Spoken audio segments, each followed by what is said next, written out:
It's the After the Show podcast, precious.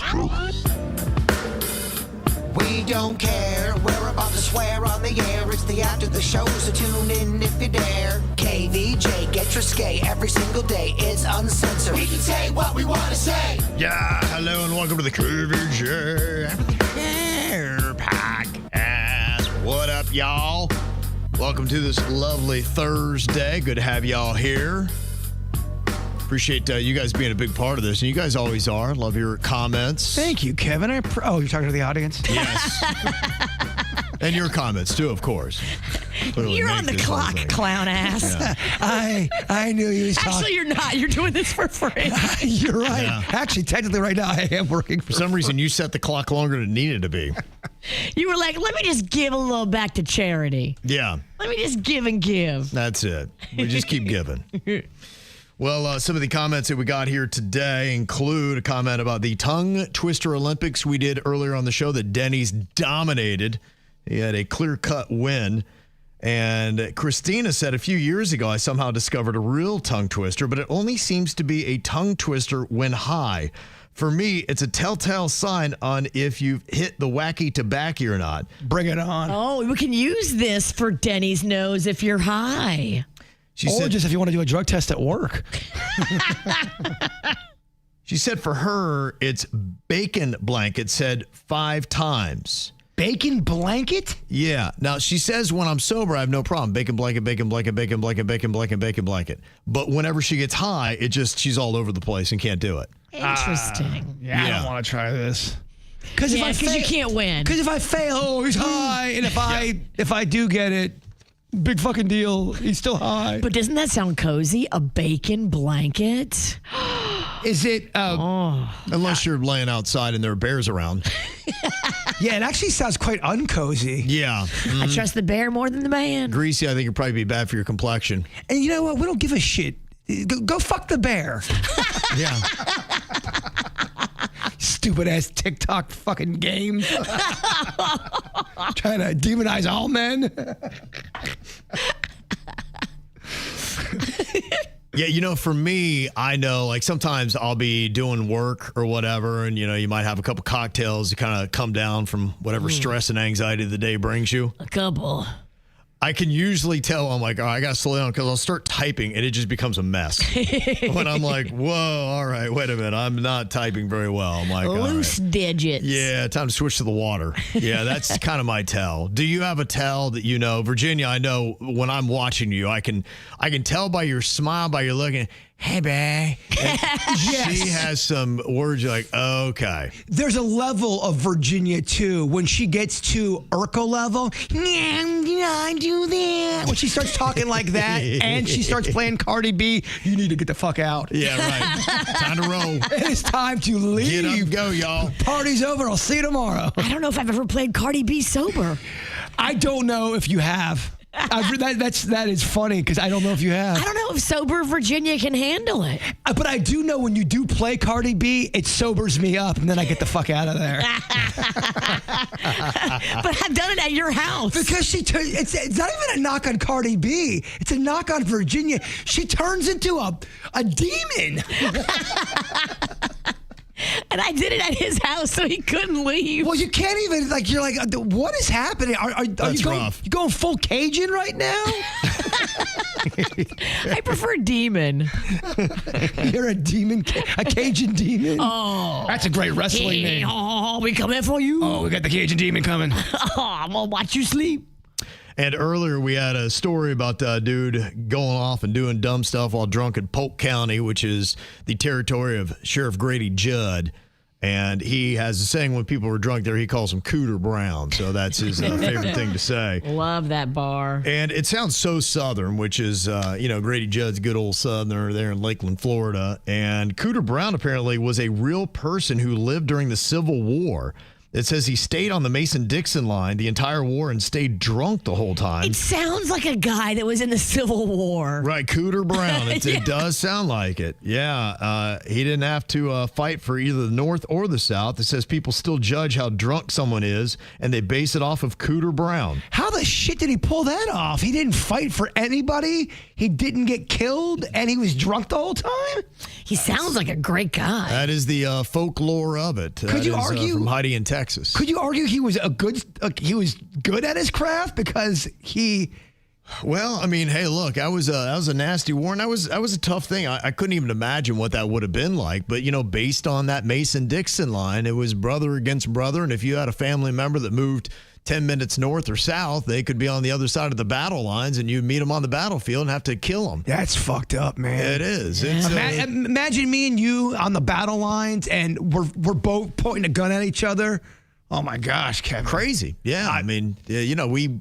I don't know how much people know about history, but you think about once upon a time in America that was going on. That would have been quite a time to be those 4 years. How insane it was. That's fucked up. And then I always hear stories too about people during the draft. That was a scary time for a lot of people as well. Yeah, I remember they used to televise that. I don't remember it, but I've seen where they would televise it, and you'd be watching TV, and they would have it by sections or a birth date, that if your birth date lies on the 19th, then you are now going to Vietnam. Yeah, my dad would tell me, he told me when he had to go through all that, and he said, yeah, people are always a little on edge. Yeah, I think my dad signed up because of all that. And he's like, F it. Because if you signed up, you got better placement. If you got drafted, you could be on the front lines line and not know. Yeah. Death certificate, just inevitable. Mm-hmm. Yeah. So if you got drafted, you got like the worst positioning. So I think that's why my dad was like, F that. Right. That'd be tough. Yeah, I mean, there have been some times, in the world and even in America that, wow, just the reality of the environment we're in now. I know you may have your own feelings, but perspective is important to understand where we've been and where we could be. And what happens too, let's say like during a draft, there really are some people who are just not born fighters. And they'll throw up if they see blood. Yeah. What would happen if they got in a situation where a guy wasn't cutting it? He's like, I can't do this. Would he get in trouble for that? You have red shit. You used to have draft dodgers. I don't know a ton about it, but you had people that were drafting the dodging the draft, and they were doing whatever they could to try to get away. And I think you'd have to go to a different country or whatnot, because I think you'd be arrested if you had, they had called you to serve and you didn't serve, so you would be. AWOL. And the law is the law. Yeah, the law is the law, and that would be it. So, it's horrifying. Some people would take off to another country, go to Canada or a different place, and say, I'm just not going to do it. A lot of people didn't believe in the war on top of it.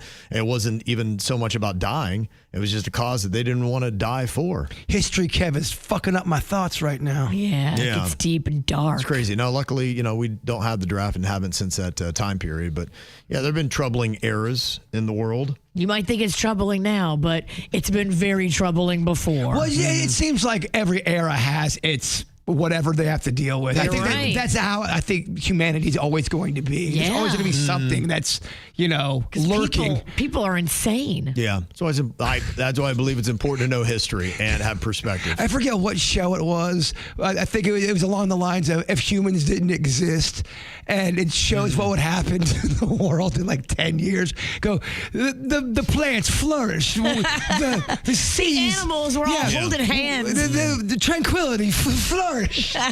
Yeah. Now, I don't know how accurate it was, but you would watch that show and go, damn, humans suck.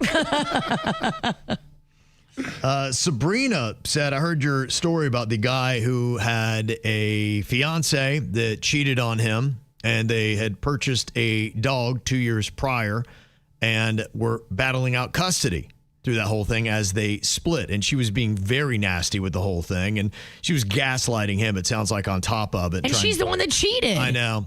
Sometimes that happens. Wow. I think she's trying to say, it's just because you care for the dog more than me. You abandoned me. You didn't give me the attention I needed. I had to go find it elsewhere. I think she was kind of going with that line of question. He didn't come out and say that, but he was kind of alluding to it in his email. Cheaters a lot of times go along with gaslighting. They go hand in hand with one another. And they've got to create some narrative in their head of they're not the bad guy. Yes. Yeah, A lot of I think it people is. do that. Self-preservation. She can't look in the mirror and go, you know what? I'm the problem. Right. Some people can't hold the ugly cactus because they know it's going to be a lot of ugliness they see. You are right. Sabrina said we were together 6 years. Around the 4th year, he got a dog for us. We all lived in this house at the time. And yes, we shared responsibilities when we were together. However, when I found out he was cheating, I obviously left. I didn't take the dog with me because why would she have been uprooted from her home? Anyhow, he used the dog, named Drama, go figure, as a pawn to guilt trip me into seeing her, providing food, vet, dog park, etc. He would say, how can you just leave her? Do you not care about her? Oh, gosh. Obviously, he was toxic, as it is emotionally. But when she passed, he called and wanted me to come to a backyard burial after he demanded I go to the vet with him. And I just knew that wouldn't be a good idea. Needless to say, I feel bad that she had to be put down. But to come at me about how much of a horrible person I was on Facebook was unnecessary. We've been split 4 years by that point, too. Wow. Oh, dang. She did a 4 year later doxing? Yeah. Mm-hmm. That's awkward. She said there was not going to be any time sharing custody split, although he wanted it. It wasn't about the dog. It was about seeing me. Don't do it. It's about the control and seeing you and be able to continue to terrorize you. And it sucks, man, when you love a pet and trying to, move on, especially when you know it's still alive. If a pet passes away, you kind of get that. You're like, all right, they crossed that bridge. But knowing your dog or your cat's still alive and someone's holding it over your head. And do you think about, is your dog out there missing you? And wondering, what the fuck happened to my friend? You told me the whole premise, was it a pet's life or a pet's tale, and how sad they get when people leave. Oh, The Secret Life of Pets. That shit fucked me up when you told me that story. I'd go to Publix and I would be running back home, getting there. I'm like, man, is Chewy sad right now? Or is Chewy finally, that fucking crazy guy is gone? In The Secret Life of Pets, the dogs have a whole adventure. Okay. And it's very fun. And they do miss their owner, but The Secret Life of Pets is a great movie. You really should watch that. Because I heard it was sad at one point. No, right, it's not that sad. Yeah. I mean, the ending, it's very happy. Okay, because Disney never, ever. Is it Disney? I think it's a Pixar. Cartoons, they fuck with your head a little bit sometimes. You gotta be careful on some of these cartoons. You think you're watching some happy shit. Someone dies, there's 20 minutes of healing. It's life, bro. Bruh, I know. Yeah, Heavy, it's they do heavy, that. it's happy, it's all that. If you go to a Disney cartoon, somebody's dying in that cartoon. Just be prepared. Yeah, pretty quick. Quick. I was ready for a fun ride with Nemo. Didn't last that way. Who dies with Nemo? The mom. The mom dies in Nemo? Within 5 minutes. Yeah. They Bambi her ass? Yeah, she got caught like a fish and filleted. Gone. They cut the fish? No. All right. All right. See, I get too into it. I'm like, no, that's Filet-O-fish. Yeah, Nemo's watching them eat his mom. Filet-O-fish. See, at that point now, I'm like, it sounds really fucked up. I think I'm watching this today.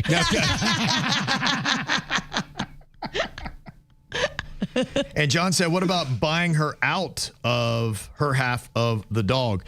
Yeah, I mean, that might be something. If that means that much to you, because it sounds like she's just using it for a pawn, and she's probably not going to sell out because it's a barter chip that they have. But I did like the suggestion of one way or the other, somebody gets a new dog. Either you do or you offer it up, say, hey, I'll get you a brand new puppy. You name the whatever dog you want. Now, watch out because them Frenchies can be expensive. You might drop $10K on that. Oof. But Get a rescue dog, please. The other thing is someone said too, she'll eventually give you the dog back because she's not going to want to end up taking care of it. I disagree with that. What's going to end up happening is she's going to keep the dog to spite you, and she's going to make the dog have a shitty life. Double loss. Damn. And then the dog will be missing you. Fuck. now, Karen here has some advice for Denny's. He was talking about how his cat finally kicked the diarrhea and had the cat COVID, but then he was talking about finishing up the fancy cat food that they have before moving on to something else. And she said if you feed a cat one type of dry food and then you just give them a whole different new dry food, they're going to throw up, I promise you. You have to gradually add a little bit of the new food onto the other food a little at a time. Denny's just rolled his eyes to the heavens. And that's him getting really pissed off, by the way. That's Denny's out of 10. She said, I'm telling you right now, if they give their cat a whole new bag of dry food, that cat is going to start throwing up all over again. He's going to think it's got COVID. Oh, damn, Denny's. But that's not the issue. She said, just to prove it, I haven't Googled it. And it says, yes, cats frequently get sick and vomit when their dry food is switched abruptly, as their sensitive digestive systems struggle to adjust to new ingredients or nutrient balances. Can we get a cat barf update, Denny's? How's it going over there? Oh, includes vomiting, diarrhea, and reduced appetites. Oh, cool. Yeah. So it's like the want. grossest form of diarrhea. Everything you want, yeah. Denny's, one of these days. Oh, he's in it. He is so in it. He's so in it. And you know he doesn't want to be in it. Well, I don't want to put words in his mouth. And Jackie from Wellington letting us know about the blood. I don't know if transfusion's the right word for it, but we had talked a little bit after hearing Dana White mentioning how there's a clinic in Tijuana, Mexico, where they put a needle in your neck. Blood cleansing. Yep, they clean it all out and then put it back in, and some other celebrities have done it. And she said, my husband got the EBOO done locally, EBOO. And she said it was at a functional medicine facility not far from you guys. She said this standard medical system we have in the U.S. is garbage. Blood work done by your PCP always misses the real labs a person should get. Tons of prescriptions are written instead of healing the body as it should be healed. Amen. Instead, we're given Band-Aids and sent along our way. And pills for this and pills for that. And oh, that's going to make you have this side effect. So you got to take this pill for that side effect. Oh, that makes your dick not work? Okay, well, take this pill to cancel out that pill. So here's your dick... a Viagra. Oh, okay. Your dick's smaller. Take this pill now. It's crazy. Said those Band-Aids often result in more problems down the road. Better nutrition, proper vitamins and mineral supplementation, good pre- and probiotics, peptides, glutathione, advanced diagnostic blood work will actually make significant improvements in a person's health. Peptides. What is this? So peptides are a thing that you can do. They're kind of like hormones light. So hormones, as soon as you go on hormone replacement therapy, you can tell a difference because it really does change you and help you if you're depleted in hormones. Peptides are a little bit more subtle, but they say it's something that's naturally occurring in your body that they have just figured out how to give you more of, that will give you energy, help with your skin, help with your overall youthful feelings, and I don't know. To me, it's like hormones light. Okay. Somebody said chains of amino acids, and I've got all my friends are on this, and they're coming at me saying, "Oh, you got to do this." It's weird because, like, one person's like, "I'm on the DJ 11234-89, and it's great." I'm like, "Okay." So I am at the point where I have all the information. I just need to read up on it because I got so many people coming at me with them. I did the peptides for about 6 months. Yeah, and they're not cheap. Mm-hmm. When I take something, I want to have a noticeable difference in how I feel, look, live, function. And I just couldn't tell you that it made a big difference before and after the peptides. The NAD shot, NAD plus, now that I could tell a difference. Okay. Big time. But you're not supposed to do that long term. Apparently, that's bad for you to do long term too. So I don't know if I was really sold on the peptides. Have you ever had one of your meathead friends go, "Do you even amino, bro?" No, I've never had that, and we probably stopped being friends if we did. Do you even peptide? I just want to be able to see or feel a difference. My buddy Sean has been doing it, and he showed me the before and after. He's shredded now. He's like, it's the peptides. What else is he doing? Peptides. That's what changed. Nothing. No hormones. No, that's what changed was the peptides. Is he doing exercises with the peptides? Yeah, he is on top of it, but he had done that before. And then he needed to shred up, and somebody's like, his trainer was like, do these peptides, try it. In 3 weeks, he's shredded. I'm gonna shred later today. Shredded cheese. You know what I'm saying, motherfucker? I'm going to take Panda to the shredder. Oh, no, you're not. We know you're not doing no Thursday night sex. You know I'm not. You vanilla ass. Damn. That is way too crazy for a Thursday night. Damn, you know me. And she said a little bit about the treatments that my husband gets. They're usually about 1 to 1.5 hours, and it's done like an actual IV. It's not placed in the neck. The number of treatments needed and frequency are dependent upon what you're treating. The cost is about $800 to $900 per treatment. My husband was battling mold toxicity. She said, it's just sad to me that we pay for health insurance and none of these measures are considered medically necessary. Are we sure it's not a typo and it's not male toxicity? I'm kidding. Sorry. It was a stupid joke. I'm sorry. And then Jackie closed by saying, Ben Affleck definitely just read and memorized the RIP script. And once cameras started rolling, too late. Hialeah it is. Hialeah it is. Hialeah. Most people don't care. But in Miami, they're going to care. Oh, if you're not from that area, you're not going to even know. But yeah, you can't say the wrong name. Ben is just playing to the masses. He don't care. It's Hialeah. It's the Boca Raton. Yeah, it's exactly what it is. It's the Lake Perk. Oh, yeah, I live in Lake Perk, Florida. No, it's Lake Park. Guys? Are we on? If you're screwing that up, you just can't read. Anybody here?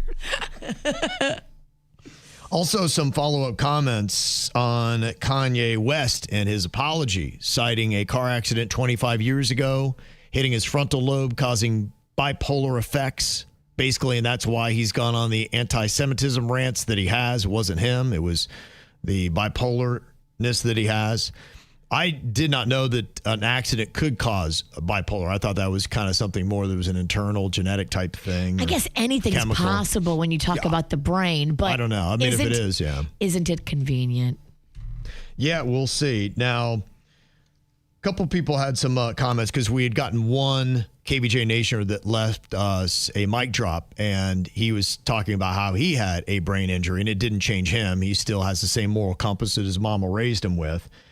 Now, a couple other comments that have come in since then says we shouldn't forgive Kanye, but there is absolutely a correlation between traumatic brain injuries and extreme religious behaviors, and there are multiple studies on it. Not everyone who has a brain injury gets this, but it's prevalent, and it happened to my father-in-law to the point we had to cut contact. Wow. Signed Kanye West.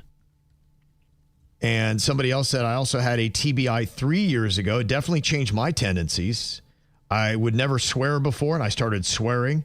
I have way less patience, and I have a little bit of a tendency to be a little less nice sometimes, all very uncharacteristic of my previous self. Wow. Well, I mean, look, the brain is the center part of your body pretty much. If you get hit in the head, shit can start to happen. I just want to know how often does that happen? If you get hit in the head, could you be this sweet person?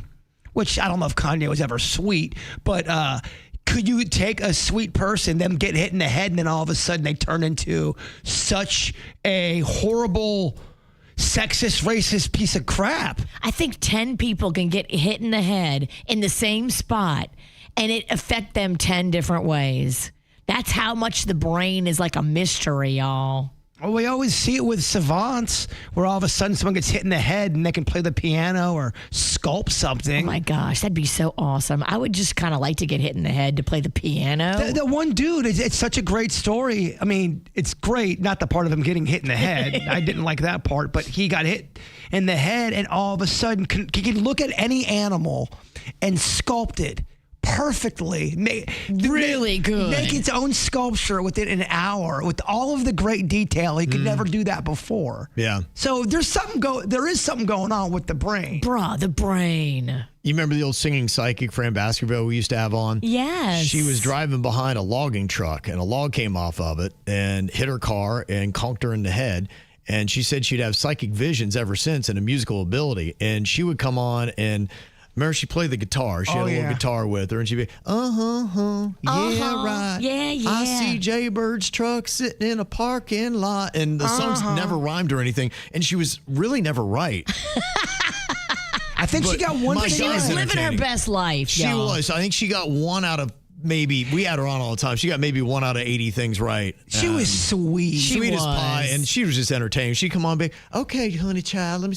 Okay, Is she'd she start playing a still little guitar. living? No, she dead. No, she's gone. If she is still alive, I singing in heaven now. feel like I've got hope for a long life. Because she was old when that's Station 1, dog. Rest in peace, Fran Baskerville. Well, she was very endearing. She Yes. was. I loved her to death. She was a sweet nugget. Loved her to death. Yeah.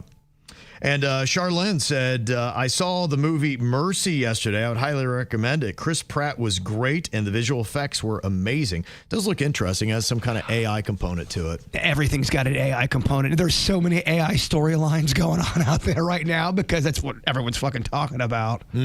Yeah. Keep an eye out for that.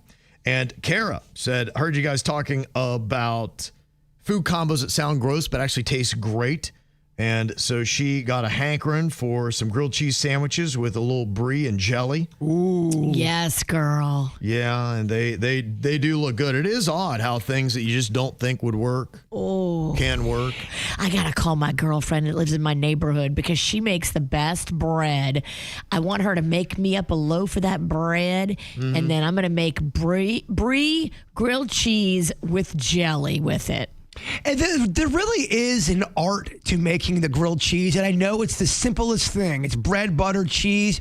People, they screw up grilled cheeses all the time. And I think what happens is it is so easy to make that people rush through the steps of it. You got to get the ratios right. You got to know how much butter because sometimes it can be not enough butter and you're like, okay, this is dry ass boring sandwich time. Well, don't cook it so long to the point where the bread's pretty much crunchy toast at that point. I just want a tiny bit of that brown butter, and I want it to be already in the pan before my sandwich goes in. And if you don't melt the cheese, how dare you? Yeah, I mean, get the hell out of here. If that's cold cheese on that sandwich, you can shove it up your ass. There's a lot of restaurants that do that, though. You'll order a grilled cheese, and it will be cold ass cheese. They warm the bread, they get some toaster, throw the cheese on there, and they go, oh, you'll never know. Send it back, pay your tab, and walk out. Oh, enjoy that cum sandwich. I don't send things back. I know. You heard what I said? No, you didn't, because you were too busy talking about coming. I said, send it back, pay your tab, and walk the fuck out. Sorry. Keep your dick in your pants. I had grilled cheese and coming on He the was too excited to get right Oh, there. he was so excited to Couldn't wait. jerk off. Yeah. Well, you're talking about your neighbor. Sourdough bread. I mean, there's a lot going on. Trust me, that sourdough is going to pop on that brie and jelly sandwich. Hold the cum. Yes. You wanted to punch me. You're right, though. I couldn't listen. Couldn't hear nothing. Nope. All you heard was cum. Grilled cheese, come. Cum. And Greg in the 772 said, I know maybe it's a little early to talk about peeps. What do you guys think about toasted peeps or a peeps schmore? He said probably better toasted with merengue torch, a.k.a. the dab torch. I don't love it. I don't love it either. And on paper, I should love a peep. Really sugary sugar, colorful, marshmallow, all the things that are terrible for you. You love a duck, you love a chick, but we don't love peeps. We think peeps are one of the most overrated candies on the market out there. Yeah. The best one I've had, it still tasted like shit. It was a chocolate covered peep. Okay. And at least that gave me a little bit more balance, but still it wasn't great. Okay. I've always loved marshmallow. It's been a thing for me, so I loved them. But Just give me a regular marshmallow or give me fluff. Marshmallow fluff. Now that's delicious. I used to do a ton of fluffernutters. Those are amazing. Oh, my gosh. Those are amazing. Don't come again, please. Yeah. We can't take it. My goodness. All this sandwich talk is giving me the vapors. Wow. This guy's a little leaky. And got this email. Said, I wanted to send in a big thank you, especially to Virginia, for always reminding women and girls that we do not owe politeness to strangers, especially in sketchy situations, and especially men. With that being said, I'm definitely not the jerk, right? Tonight I was pumping gas. I heard a drunk man start approaching me saying something in regards to my gas pump, and I didn't even hesitate for 1 second. I turned around and very sternly said, "I don't talk to strangers at gas stations. Good night." He immediately stopped walking, turned around, and drunkenly said while swaying away, "I was just trying to help." No. And honestly, I don't care. I don't need no help. Yeah. And here's the thing. I don't need your help, and you don't need my help. No man needs my help with any project. If you're a fucking man, you can handle your own project. Whatever it is, I'm not here to help you, and I certainly don't want you to help me. And if I'm pumping gas and you approach me at night, bitch, you might get sprayed with the gas pump. By the way, it's not just women that are scared of being approached in a parking lot. It's as soon as I see someone beelining towards me, and I can tell they're not a KVJ Nation, or it's going to be something where they're asking me, and it's going to put me in a weird position. Or put you in a weird safety compromise. That's what I mean. There are stories too where a guy will try to help a woman in distress, and then he'll get jumped by 3 dudes, get rolled, and get mugged as well. 100%. Parking lots are that's the one thing I've learned from Virginia. 9 out of 10 parking lots are sketchy as fuck. And 9 out of 10 parking lot encounters have no business happening. Do not engage, keep it moving, and say, "Get the fuck away from me. I have a gun." Mm-hmm. Yep. Now for the email that I really don't want to get to, but unfortunately, I think I've come to the place where I've got to say something about it. It says... It's about Virginia, isn't it? What'd I do now? No, it's actually about me. Let me see here. It says, "I want to be as respectful as possible, but I must be honest. I am deeply disappointed in you. The KVJ Show has done a great deal of good for our community. However, it currently feels as though your coverage is limited to topics that won't upset certain friends of the show, whether that involves specific politicians who Virginia is friendly with, a segment of your audience, or important clients who support the current administration. In times like these, it's eye-opening who is willing to speak out. As an educator, I face the real risk of being fired for speaking up, yet I can no longer stay quiet for the sake of my job. I cannot carry that on my conscience, whether my students' parents are afraid to send them to school. As a daughter of immigrants who live with that same fear for 20 years, I'm committed to campaigning tirelessly for the candidates running this November who will stand for what is right. I am grateful for the years of laughter and for how this show helped me through difficult times. However, I cannot continue to support the show knowing you have chosen not to publicly condemn these recent killings while doing so readily in other cases. While no one deserves the fate of Charlie Kirk and what he met, he also spread a great deal of hatred.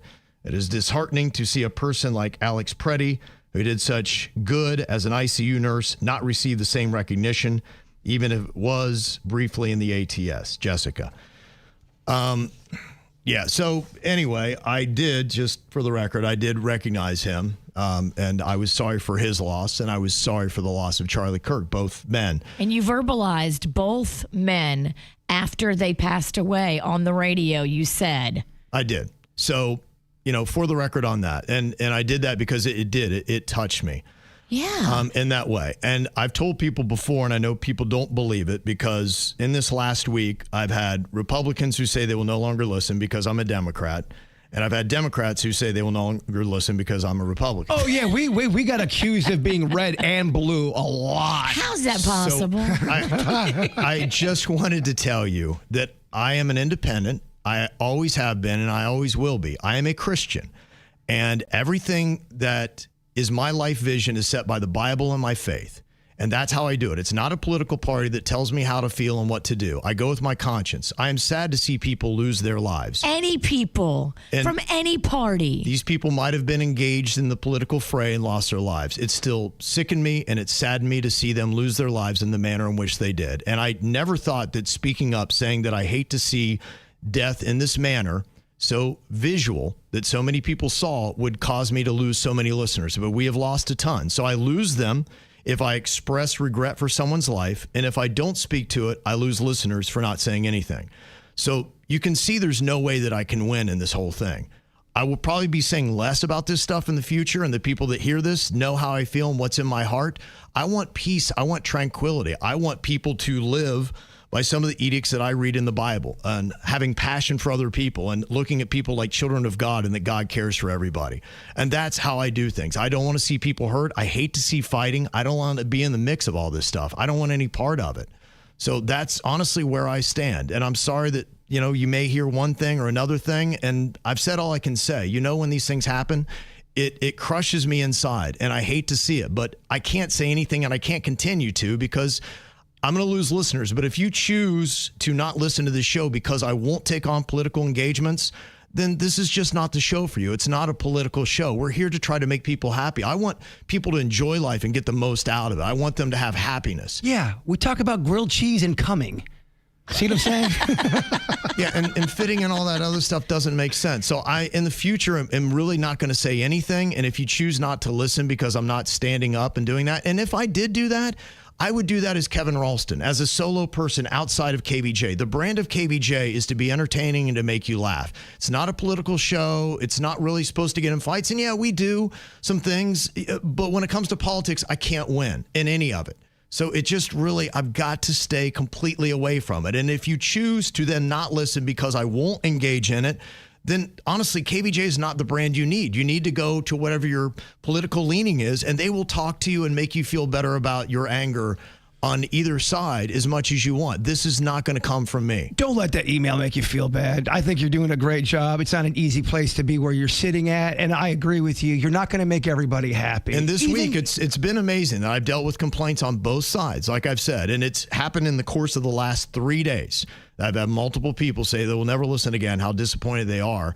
I said, all I want to do is acknowledge that I was disturbed by seeing the death of somebody that I didn't think should happen. And you'll say the same thing over the death of anybody that's senseless. So that's all it is. It's not political. I know I can't say anything else because people are already getting upset that I've probably said this much, but I just wanted to address it that going forward, this is really going to be my position. If you want to know where I am, I will talk to you personally. I'll read the Bible with you, and we can look through it, and I'll be like, here's how I feel, and it's because of this is a book that I base my life and my morality on. So happy to do that with you, but I'm not going to engage here anymore. I'm glad you said that, and everything in life's got nuance, and people always think they seem to know everything that goes on about something, and you don't. There's some things we don't have control over. Yeah. And I mean, I love the fact that you look at our social media and you think that you know our political leanings by who our friends are.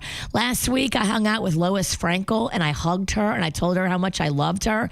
And in the same week, I hung out with my friend Meg Weinberger, who is the political opposite of Lois Frankel, and I hugged her, and I said I loved her as well. So I love how you think you know me better than I know me. This is why political talk bums me out, because It's stupid. we were just going from having so much fun and laughing. But I understand why you have because I've been getting the same comments too. Just like I said, I've dealt with it a lot this last week, and so I just have to say something once and for all and realize that I'm going to step away from it. And if you want to engage me in private, yes, but under the umbrella of KVJ, it's not going to come from me anymore. So I'm sorry. And if you demand that I step up and speak for these issues, then you need to go find another show, and let's just call it quits right now. So go ahead and walk away, and we'll continue to do goofy KVJ because that's what you're going to get. Well, It's our comfort zone because of the times. Yeah. So anyway, sorry to see you go, listener, but hopefully we'll find more. So we're not doing the gun control topic today. Oh, abortion's supposed to be up next. Y'all can, but I got to go. You want to stay? Go for it, baby. Get you a drink. Yes. All right, y'all. Sorry for that last little bit. Just had to squeeze it in there. More fun tomorrow. Got a weekend coming up, and we'll see you then. Goodbye.